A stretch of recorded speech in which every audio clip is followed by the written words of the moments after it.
Hi everybody, welcome back to another episode of Across the Lawn. Today I'm here with Leslie Lowe, the Chief Forecaster for KHQ, and we'll be asking her some questions. So first, Leslie, what does a Chief Forecaster do, and what was maybe the path to becoming that position?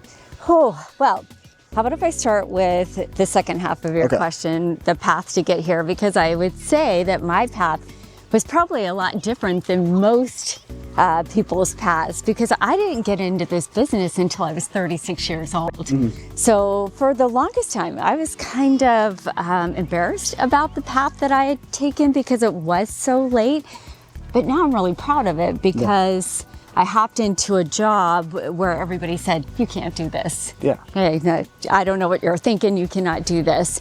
And I said, well, watch me. So I got in via radio. So I started working in promotions and radio, and then I got an on-air position on radio, and then I was interning in television. I was the oldest intern for this station, but I was willing to do whatever it took. And one day the GM came up and said, why don't we have you on TV, to the radio station I was working for? And I said, well, you don't have room for me. And he said, how about weather? And I said, sure. Why not?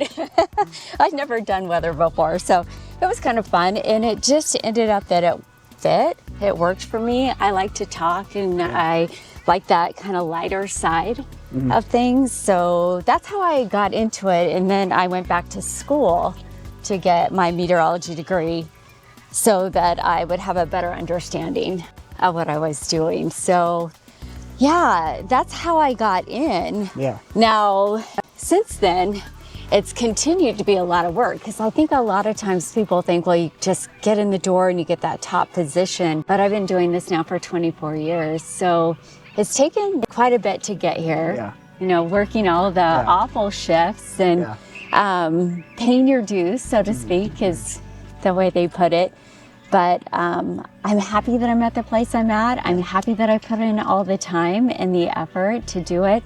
I missed a lot of holidays, and I missed a lot of, you know, birthdays and celebrations. But as you know, TV is 24/7, so there's no time off. No time off. So it takes a lot to get there. And I think the one thing I would say to kids with any position that you're trying to go into is be willing to do the work, because it takes work. It takes work.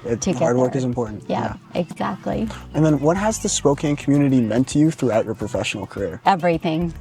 Everything, because I've been here for my whole career, and I feel so lucky. That doesn't happen very often, and mind you, I didn't plan on that. That wasn't my original plan, to stay in Spokane, but life works out the way life works out, and so I've ended up here. So through my radio career and then through television, I've had people who still stay in touch with me and have been following me for that 24 years that I've been doing that here. And the support means everything. And as much as they give back to me, I want to give back to them. I want to give back to this community, because, well, you know, we live in a great place. We do. It's a great community, and I'm lucky to be here. Well, we kind of touched on this earlier, but has there been challenges that have helped shape? Oh gosh, life is full of challenges. But you know what? There are the things that make you great, I think. I think anytime you can go through hard times, I would say that first job in television, I got laid off because they did mass layoffs, and I just happened to get caught up in that. And that was really hard for me. I thought, am I done? I just got started. Is this over? And then the door opened, because when one door closes, another one always opens. And I think that we get so caught up in, you know, how overwhelming something feels or how bad something feels that we forget, okay, another door opens and it can be a better door. And that's what happened. And so the layoff was hard. I think life in general, just because you go through ups and downs and highs and lows and stuff happens, and it all makes you appreciate things much more, or be able to have that depth to connect with people better. And was there a learning curve at all in becoming a TV personality? Big one. I mean, I think that some people, I think that I felt comfortable in front of a camera, but there is so much of a learning curve. I remember one of the first times that I was actually on air, doing weather. And again, I'd never done weather before. And I kind of got thrown into it, sink or swim. So I was there and I was in front of a national map, and they always say, don't turn your back towards the map, but I did a full 360 in front of it.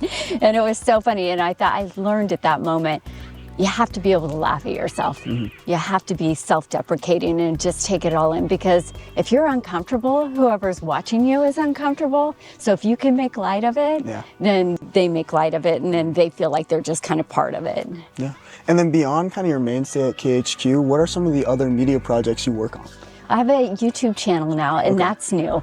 And super fun. So podcasting, when we first got started, I was telling you, I'm definitely much more comfortable being on this side of things. I like to talk to people, and I like to ask questions, and I'm more comfortable with that. So I love, and you probably love this too, because you're just kind of getting that whole experience of talking to people.